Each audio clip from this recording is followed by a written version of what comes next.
పానం పోసేది డాక్టర్లైతే ఆ పానం నిలబెడతానికి ఆసరయ్యేది అంబులెన్స్ డ్రైవర్లే.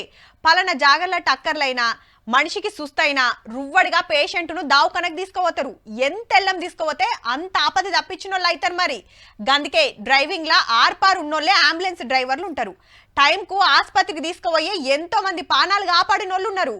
కానీ గీడ మాత్రం గింత అన్యాయం చేసిండ్రు. 5గురు అంబులెన్స్ డ్రైవర్లు ఓ నిండు పానం వైద్యం చేపిస్తామని దావకల్ల తిప్పి ఆఖరికి డెడ్ బాడీ అప్పచెప్పిర్రు ఇంటోళ్లకు. మంచిర్యాల జిల్లా జయపూర్ల 2 వారాల కింద శ్రీకాంత్ అనే గీ అన్నకు టక్కరైందట. ముచ్చట తెలిసి గడ తక్కువకు మాట్లాడదాం గాళ్ళు ఎక్కువ బిల్లేస్తారని బుగులు పెట్టి 3-4 ఆసుపత్రులు తిప్పిరట.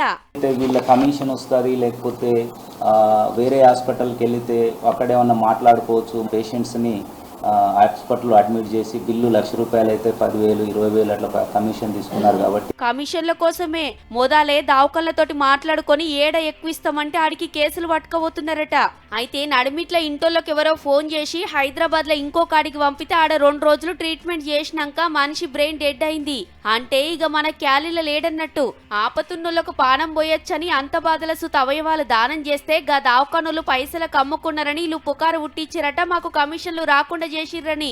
ఏం జరిగిందని ఎంక్వైరీ చేస్తే గీ కథ బయటపడ్డది. పైసల కోసం ఒకలి పానమే మింగిర్రంటే ఎట్లున్నారో చూడుర్రి. గదే టైంకు తీసుకుపోతే మనిషి దక్కునేమో. గిసొంటోళ్ళని నమ్మి ఉత్తగనే ఆగం కాకుర్రి జరా.